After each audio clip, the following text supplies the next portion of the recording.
ये पूरा वीडियो करने के बाद आपका एनटीपीसी में 2 मार्क्स पक्का हो जाएगा, क्योंकि एनटीपीसी में रेलवे के हर एग्जामिनेशन में यहाँ से 1 या 2 क्वेश्चन पूछे ही पूछे जाते हैं हर एक एग्जामिनेशन में। तो ये वीडियो ज़्यादा लंबा नहीं होगा, ये बिल्कुल ही आसान टॉपिक है। इसका क्वेश्चन 2-2, 4-4 सेकंड का होता है, लेकिन अगर हमें नहीं पता होता तो छूट जाता है। चलिए इसको शुरू करते हैं। तो आज हम लोग ये 7 चीज़ सीखने वाले हैं: माध्य, माध्यिका, बहुलक, परिसर, मानक, विचलन, प्रसरण, विचरण गुणांक। जिसका इंग्लिश होता है mean, median, mode, range, standard deviation, variance, coefficient of variation. चलिए शुरू करते हैं इसको। पहला है माध्य यानी कि मीन। कोई भी संख्या का अगर आपको मीन निकालना है तो इसका फॉर्मूला होता है आंकड़ों की संख्या का योग, आंकड़ों की योग बाई आंकड़ों की संख्या।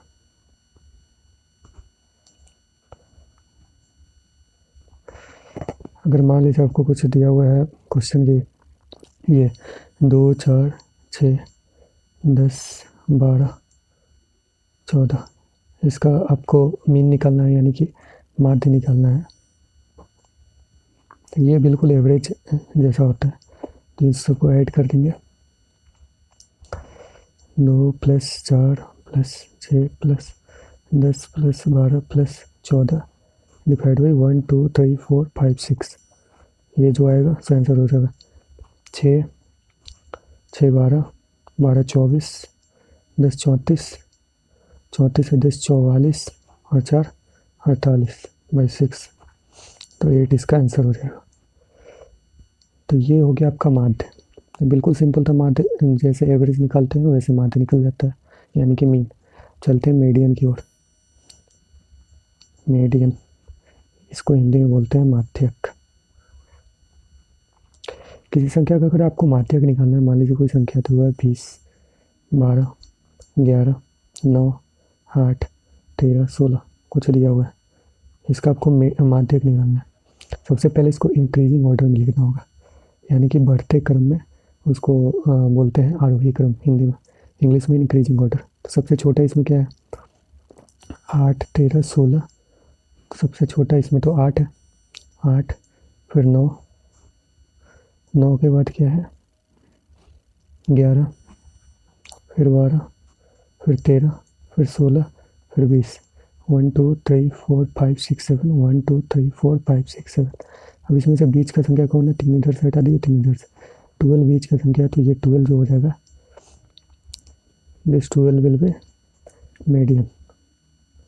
अगर मान लीजिए कि यहाँ पे 7 संख्या था तो बीच वाला मीडियन हो गया। अगर मान लीजिए 6 संख्या ही होता, मान लीजिए कोई संख्या है 2, 4, 6, 4, 2, 7, ये है, इसका मीडियन क्या होगा। इसमें तो आप देखिएगा तो इधर से भी 3 है और इधर से भी 3 है, तो इधर से 2 ले लेंगे और बीच का जो संख्या बचा 6 + 4, इसको ऐड कर देंगे और इसको 2 से डिवाइड कर देंगे, यानी इसका जो मीडियन होगा वो 5 आ जाएगा। तो मैंने आपको बता दिया कि हर सिचुएशन में कैसे कैसे मीडियन निकालना है। अब चलते हैं मोड की ओर। मोड यानी कि बहुलक। किसी संख्या का बहुलक निकालने के लिए आपको जो भी संख्या दिया हुआ है उसमें आपको देखना है कि सबसे ज़्यादा टाइम्स क्या है। जो सबसे ज़्यादा टाइम्स आता है वही उसका आंसर हो जाता है। ये सबसे आसान है। जैसे कि मान लीजिए कोई संख्या तो 1, 5, 2, 4, 1, 7, 2, 1, 3, 1। इसमें आपको देखना है कि कौन सी संख्या जो ज़्यादा हो रहा है। तो 1, 1, 2, 3, 4, 4 टाइम्स 1 है। 5, 1, 1 टाइम्स 5 है। 2, 1, 2, 2 टाइम्स 2 है, यानी सबसे ज़्यादा टाइम्स 4 है। तो इसका जो मोड होगा वो 4 हो जाएगा। बस इतना सा है।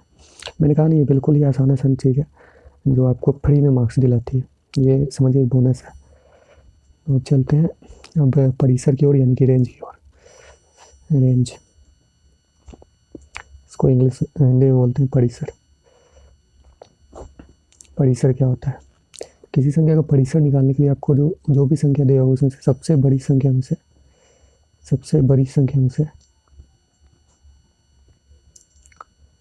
सबसे छोटी संख्या ये माइनस करना होता है। बस यही है, छोटा सा सिंपल सा रेंज का। ये कि जो सबसे बड़ी संख्या दी है उसमें से सबसे छोटी संख्या को माइनस कर देना। जैसे कि मान लीजिए आपको दिया हुआ संख्या -6, 2, 4, 7, 9। इसका आपको पूछ रहा है कि इसका आपको रेंज बताना है। तो जैसे आपको सबसे बड़ी संख्या कौन दिख रहा है? 9। तो 9 माइनस सबसे छोटी -6, तो -6, तो माइनस माइनस प्लस हो जाएगा, तो ये 15। तो इसका रेंज 15 हो जाएगा। आप इंडिविजुअल कोई मौकों को दिए होंगे तो आपको दिखा होगा इस टाइप का क्वेश्चन। ये आते हैं क्वेश्चन काफ़ी। ये बहुत ही इंपॉर्टेंट और बिल्कुल ही आसान टॉपिक है जो आप आसानी से कवर कर सकते हो और फ्री के मार्क्स ले सकते हो, 1-2 मार्क्स। तो अब चलते हैं, इसका रेंज हो गया। मानक विचलन की ओर चलते हैं। मानक विचलन,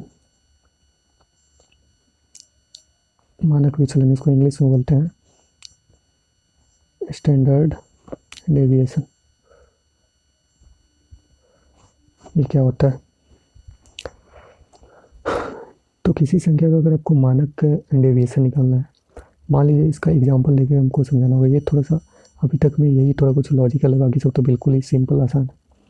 मान लीजिए कोई संख्या दी हुआ, आपको क्वेश्चन दिया हुआ है 5, 8, 12, 14, 16। इसका पूछा है कि आपको ये बताना है, मानक विचलन बताना है। ठीक है, तो मानक विचलन का फॉर्मूला होता है √d²/n।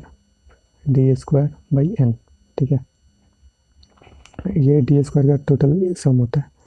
अब आपके मन में आ रहा हो कि ये d² और n क्या है? तो n तो ये आंकड़ों की संख्या है, नंबर ऑफ, जो भी आपसे क्वेश्चन पूछा गया है उसका संख्या कितना है। जैसे कि यहाँ पे है 1, 2, 3, 4, 5, ये 5 है तो n 5 हो गया। तो n यही है। तो d क्या है ये मैं आपको बताता हूँ। d निकालने के लिए आपको सबसे पहले इसका मीन निकालना होगा। जो भी क्वेश्चन दिया होगा इसका मीन पहले निकालना होगा। तो इसका मीन क्या हो जाएगा? 5 + 8 + 12 + 14 + 16। तो यहाँ से आपका मीन निकल जाएगा। इसको डिवाइड बाई 1, 2, 3, 4, 5, 5 से डिवाइड करने पे आपका मीन आ जाएगा। तो कितना होगा मीन? 8, 5, 13, 12, 25 और इधर 30, 55/5, 11 आ गया आपका मीन। ठीक है, अब आपका d² कैसे निकलता है? ठीक है, तो ये जो नंबर दिया है यहाँ पे नंबर्स के लिए लिख देते हैं n। ठीक है, यहाँ पे d और यहाँ पे d²। नंबर्स क्या क्या था? 5 था, 8 था, 12 था, 14 था और 16 था। ये था ना, एक मिनट चेक कर लेते हैं। 5, 8, 12, 14, 16, 5, 8, 12, 14, 16। ठीक है, अब मीन कितना हम लोग निकाले? 11। क्या करना है? 11 से 5 को 11 से 11 5 में से 11 माइनस करना है। तो यहाँ पे क्या आ जाएगा? -6। ये जो नंबर है यहाँ से आपको मीन माइनस करना है। यहाँ -3 आ जाएगा, यहाँ पे 1 आ जाएगा पॉजिटिव का, यहाँ पे 3 आ जाएगा और यहाँ पे 5 आ जाएगा। ठीक है, अब ये d² क्या होता है? ये कुछ नहीं करना आपको, बस ये जो आया है इसका स्क्वायर कर देना था। 36, 9, 1 का 1 रहेगा 9 और नीचे कितना था? 5, तो इसका 25। ठीक है, ये हो गया। और अब क्या करना है आपको? अब बस इसको ऐड कर देना है। d² इक्वल टू कितना आ जाएगा? इस पूरे को ऐड कीजिएगा तो 36, 9, 9, 18, 25। इसको ऐड करने पे 80 आएगा। तो ये 80 हो गया। इसका फॉर्मूला क्या बताए थे अभी आपको हम क्या फॉर्मूला बताए थे? मानक विचलन का, स्टैंडर्ड डेविएशन का, √अंडर में d²/n। तो ये कितना है? 80/n कितना है? 5 √अंडर में। तो इसका 4 आंसर हो गया। यही थोड़ा बस लॉजिकल था। अगर ये आपको नहीं भी समझ आया तो ये शायद ही पूछता है, लेकिन फिर भी एक बार आप लोग देख लेना इसको। मानक विचलन, इसका स्क्रीनशॉट ले लेना। चलते हैं नेक्स्ट क्वेश्चन की ओर, नेक्स्ट कॉन्सेप्ट की ओर। तो नेक्स्ट कॉन्सेप्ट है हम लोग का प्रसरण यानी कि वेरिएंस। ठीक है, 1 सेकेंड गाइस। वेरिएंस यानी कि प्रसरण।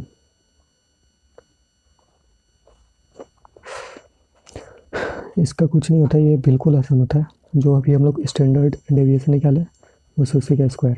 अगर मान लीजिए कभी आपको वेरिएशन निकालना है तो स्टैंडर्ड डेविएशन का स्क्वायर। अगर मान लीजिए आपको वेरिएशन गिवन है, ये गिवन है, और आपको ये एस डी निकालना है तो वहाँ पे आप रूट अंडर वेरिएशन करके भी निकाल सकते हैं। ठीक है, मान लीजिए इसका वेरिएशन पूछा और आपको स्टैंडर्ड डेविएशन यानी कि मानक विचलन 8 दिया है। ठीक है, तो इसका वेरिएंस क्या हो जाएगा 8 का स्क्वायर यानी कि 64। और मान लीजिए कभी आपको स्टैंडर्ड डेविएशन दे दिया है, स्टैंडर्ड डेविएशन मान लीजिए 100 दे दिया है। ठीक है, और आपसे पूछा है कि वन सेकेंड, मान लीजिए आपको वेरिएंस 100 दे दिया है और स्टैंडर्ड डेविएशन पूछा तो बस इसको रूट अंडर कर देंगे तो 10, मतलब दोनों। चलते हैं हम नेक्स्ट क्वेश्चन की ओर, नेक्स्ट कंसेप्ट की ओर, सॉरी। तो ये नेक्स्ट कंसेप्ट हम लोग का और अंतिम कंसेप्ट है, ये है coefficient of variation. Coefficient of variation, इसको हिंदी में कहते हैं हम लोग